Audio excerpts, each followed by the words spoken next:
ಅಭಿವೃದ್ಧಿಯನ್ನು ನಾವು ಮಾಡಿಕೊಳ್ಬೇಕು ಅನ್ನೋದು ನನಗೆ ಒಂದು ನಂಬಿಕೆ. ನಾನು ಬೆಂಗಳೂರು ನಗರದ ಸಚಿವನಾಗಿ ಯಾವ ರೀತಿ ಬೆಂಗಳೂರಿಗೆ ನಾವು ಜನರನ್ನ ಬರೋದನ್ನು ತಪ್ಪಿಸ್ಬೇಕು ಅನ್ನೋದನ್ನು ಅನೇಕ ಚರ್ಚೆಗೆ ಬಂದಾಗ, ಯಾವ ಕಡೆ ನಾನು ಬೆಂಗಳೂರನ್ನು ಬೆಳೆಸಬೇಕು ಅನ್ನೋದು ಆಲೋಚನೆ ಬಂದಾಗ, ರಾಮನಗರ, ಚನ್ನಪಟ್ಟಣ, ಏನು ನಮ್ಮ ನೆಲಮಂಗಲ, ದೊಡ್ಡಬಳ್ಳಾಪುರ ಅದಾದ ಮೇಲೆ ಮುಂದಕ್ಕೆ ಬಹಳ ದೊಡ್ಡ ಯೋಜನೆ ಕೈಗಾರಿಕಾ ಪ್ರದೇಶದಲ್ಲಿರ್ಬೋದು, ವಿದ್ಯಾಕ್ಷೇತ್ರದಲ್ಲಿರ್ಬೋದು, ನಗರವನ್ನು ಬೆಳೆಸುವಂಥದ್ದು ಇರ್ಬೋದು. ಇವತ್ತು ಬೆಂಗಳೂರು ನಗರ ಬಿಟ್ಟಕ್ಕೆ ಪರ್ಯಾಯವಾಗಿ ಈಗ ತುಮಕೂರನ್ನು ನಾವು ಆಲೋಚನೆ ಮಾಡಬೇಕು.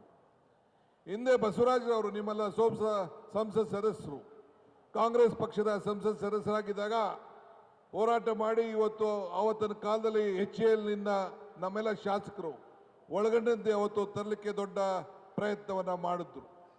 ನಾ ಮರೀಲಿಕ್ಕೆ ಸಾಧ್ಯ ಇಲ್ಲ. ಮನಮೋಹನ್ ಸಿಂಗ್ ಅವರ ಅಧಿಕಾರದ ಅವಧಿಯಲ್ಲಿ ಇಲ್ಲಿ ಒಂದು ದೊಡ್ಡ ಸಾಧನೆ ಕೂಡ ಆಯಿತು. ಬಹಳ ದೂರ ದೃಷ್ಟಿಯನ್ನು ಇಟ್ಕೊಂಡು ಆ ಆಲೋಚನೆಯನ್ನು ಮಾಡಿದ್ದಾರೆ.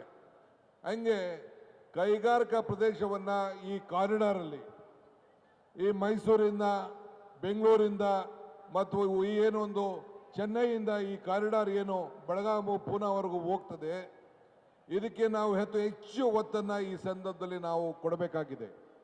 ಇವತ್ತು ತಾವೆಲ್ಲ ಕಾಂಗ್ರೆಸ್ ಸರ್ಕಾರವನ್ನು ಆಯ್ಕೆ ಮಾಡಿ ಕಳಿಸ್ಕೊಟ್ಟಿದ್ದೀರಿ. 136 ಜನ ಶಾಸಕರನ್ನ ಕೊಟ್ಟಿದ್ದೀರಿ. ನಾವು ಈ ಚುನಾವಣೆ ಮುಂಚಿತವಾಗಿ ನಿಮಗೆ ಅವರು ಒಂದು ಮಾತು ಕೊಟ್ಟಿದ್ದು, 5 ಗ್ಯಾರಂಟಿಗಳನ್ನು ಜನರ ಮುಂದೆ ಇಟ್ಟಿದ್ದು. ಆ 5 ಬೆರಳು ಸೇರಿ ಒಂದು ಕೈ ಮುಷ್ಟಿ ಆಯಿತು. 5 ಗ್ಯಾರಂಟಿ ಸೇರಿ ಈ ಕೈ ಗಟ್ಟಿ ಆಯಿತು.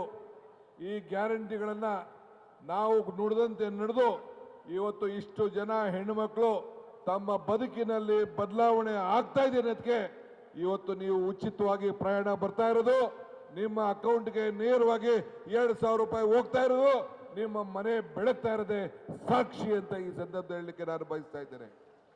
ತಾಯಿಂದರೆ 2,000 ರೂಪಾಯಿ ಬರ್ತಾ ಇದೆ ತಾನೆ? ಕೈ ಎತ್ತಿ ಯಾರ್ಯಾರು ಬರ್ತಾ ಇದೆ ಅಂತ.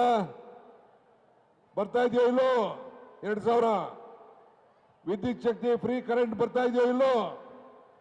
ತಾವು ಉಚಿತವಾಗಿ ಬಸ್ನಲ್ಲಿ ಪ್ರಯಾಣ ಮಾಡ್ತಾ ಇದ್ದೀರೋ ಇಲ್ಲೋ? ಎಲ್ಲ ಮಾಡ್ತಾ ಇದ್ದೀರಿ. ಅನ್ನ ಭಾಗ್ಯ, ಸಿದ್ದರಾಮಯ್ಯನವರ ಕನಸಿನ ಒಂದು ಯೋಜನೆ ಭಾಗ್ಯ. ಇವತ್ತು 5 ಗ್ಯಾರಂಟಿಯನ್ನ ಯುವಕರು ಅಲ್ಲಿ ನೋಡ್ತಾ ಇದ್ದೇವೆ. ಯುವಕರಿಗೆ ಉದ್ಯೋಗವನ್ನು ಸೃಷ್ಟಿ ಮಾಡಲಿಕ್ಕೆ ಇವತ್ತು ಈ ಕಾರ್ಯಕ್ರಮವನ್ನು ಮಾಡಿ ಈ ಗ್ಯಾರಂಟಿಗಳಿಂದ ಕರ್ನಾಟಕ ರಾಜ್ಯದಲ್ಲಿ ಒಂದು ದೊಡ್ಡ ಬದಲಾವಣೆಯನ್ನು ಆಗಿ ಆರ್ಥಿಕವಾಗಿ ಶಕ್ತಿಯನ್ನು ತುಂಬುವಂಥ ಕೆಲಸ ಇವತ್ತು ಕರ್ನಾಟಕ ಸರ್ಕಾರ ಮಾಡಿದೆ.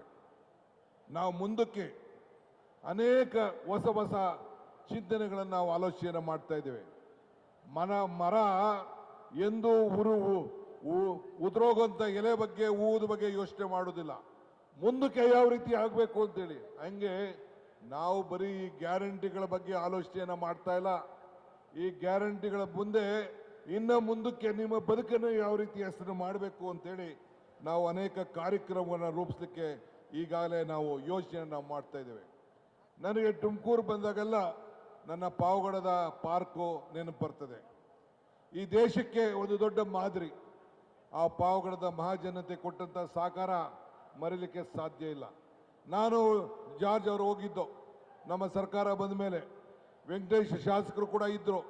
ಅಲ್ಲಿ ರೈತರು ಬಂದು, ಸ್ವಾಮಿ ನೀವು 13,500 ಎಕರೆ ನೀವು ತೆಗೆದುಕೊಂಡು ಈ ಪಾರ್ಕ್ ಮಾಡಿ ನಮ್ಮ ಬದುಕು, ನಮ್ಮ ಎಲ್ಲ ಪಾವಗಡಕ್ಕೆ ಒಂದು ದೊಡ್ಡ ಬದಲಾವಣೆ ಅಂತಂದ್ರಿ. ಇನ್ನು 10,000 ಎಕರೆ ನಾವು ಕೊಡ್ಲಿಕ್ಕೆ ನಾವು ಸಿದ್ಧವಾಗಿದ್ದೇವೆ, ಇನ್ನು ನೀವು ವಿದ್ಯುತ್ ಶಕ್ತಿ ತಯಾರು ಮಾಡಿ ಅಂತ ಮುಂದೆ ಬಂದರು. ಈಗ ತಾನೇ ನಾನು ಇಂಜಿನಿಯರ್ಸ್ ಹತ್ರ ಮಾತಾಡ್ತಾ ಇದ್ದೆ.